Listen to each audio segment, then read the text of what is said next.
Imagine being arrested and sent to prison for 10 years on drug and weapon charges when you believed you'd only be sentenced for 5. You're placed in a low-security prison, just counting the days till your release. About 6 or 7 months go by, and you're brought by an officer into an interview room. In the room is multiple FBI agents, offering you a deal. Help them convict a serial killer by befriending and coercing a confession out of him, and you walk free. Otherwise, you just carry out your sentence. What would you do in this scenario? Well, that is exactly the scenario that James Keene was put in 1996. Based on a true story, Blackbird tells the story of James Keene. James, who also goes by Jimmy, gets arrested for conspiracy to distribute drugs and weapons. By the way, this is all in the Chicago area that this is taking place during this time. Leading up to his trial, Jimmy is advised by the federal prosecutor, Lawrence Beaumont, who in the show they renamed to Edmund Beaumont. I'm pretty sure that's because Lawrence's nickname was Larry, and it'll be confusing. They tell Jimmy to accept a plea deal. In this deal, Jimmy was told that by accepting, he would hopefully reduce the sentence to only 5 years, and he could even get out in 4 with good behavior. But the thing is, it was said that the judge wanted to make an example of James. So the outcome of the trial isn't really what anyone wanted, on Jimmy's side at least. Jimmy gets sentenced to 10 years in a minimum security prison with no possibility of parole. And as you can imagine, Jimmy was not very happy.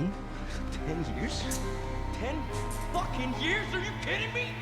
You lied to me, Beaumont. You fucking lied to me.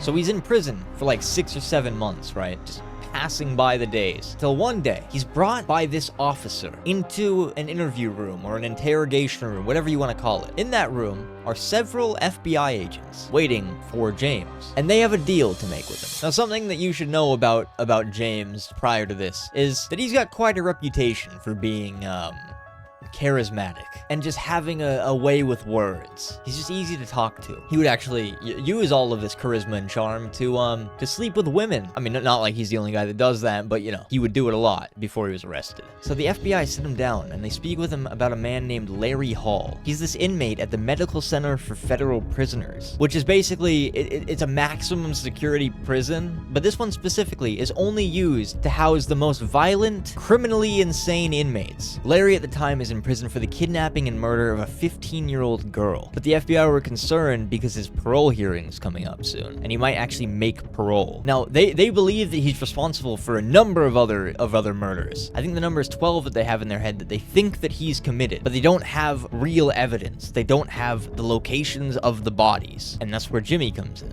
The FBI wants James to transfer to the maximum security prison and befriend Larry Hall, with the overall goal being to get Larry to admit to these murders and locate more of the bodies so that there was absolutely no possibility that Larry was getting out. And if Jimmy can pull it off, this almost impossible task, he walks free. All charges dropped. And the 6 episodes just explore what he had to go through to earn his freedom. And it becomes even crazier when you realize that the guards in this prison weren't even in on it. They didn't even know what he was doing. They had no idea. I think the warden of the prison was one of the only people that knew. The show is really good. And like I said before, it's all based on a true story. It's actually based on a book written by James himself called In the Devil, a Fallen Hero, a Serial Killer, and a Dangerous Bargain for Redemption. That is a long title. I tried to memorize that so I could just say it to the camera looking at it, but I just couldn't. I tried it like 5 times, I just couldn't do it. And it just basically retells his experiences in the prison with Larry. The show gets pretty dark at times, especially when Larry is describing his acts. Sometimes they do that. They thought they wanted it, but they changed their mind after the fact. Well, no, she was crying for her mother. She was, huh? I want my mommy. Just take me to my mommy. I did not like that. I found this tree, and I had made this a tool, I guess, that I had made by putting 2 leather belts together. I had this stick. Well, I told her to sit down with her back against the tree. I didn't want to see her face, you know? And so then I quickly whipped the 2 belts around her neck and I squeezed and put the stick and I just started twisting it like one of those, oh, what do you call it? Tourniquet. Tourniquet, exactly. Yeah. I just kept twisting until she stopped making,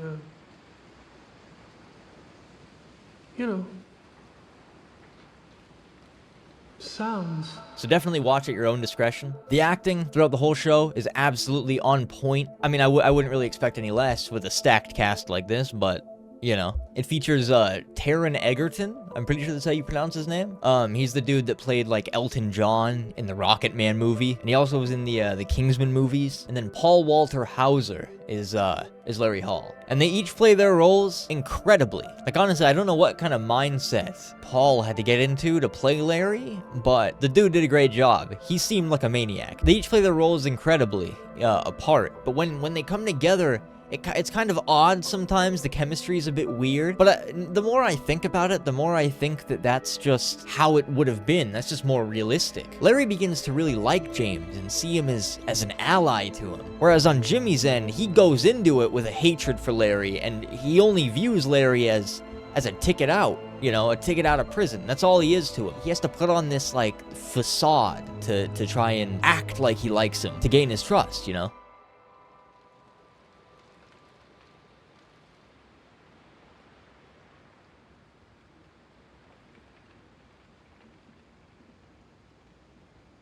It sounds like you did what you had to do. So I think that's what kind of leads to the weird feeling chemistry, but it works because that's probably how it was. It was probably a very stressful situation for the real Jimmy. Honestly, the whole show's pacing was a bit strange at times. The first few episodes feel a bit slower than the majority of the show. The first half of it is really just setting up James getting to the prison, and then it does some flashbacks from 1996 to 93 when Larry was first being looked at and interrogated. It's not bad, don't get me wrong. It's just slow at times, that's all I'm saying. But then when you get to the latter half of the show, it picks up, and I'd say it makes up for the slowness at the beginning. Overall, the whole show just comes together great in the end, even though it is a bit of a long wind up to get there. The show doesn't have many problems, honestly. The acting is great, cinematography's on point, the writing feels real. I mean, probably because it is. Honestly, its biggest problem, the fact that it's only available on Apple TV Plus.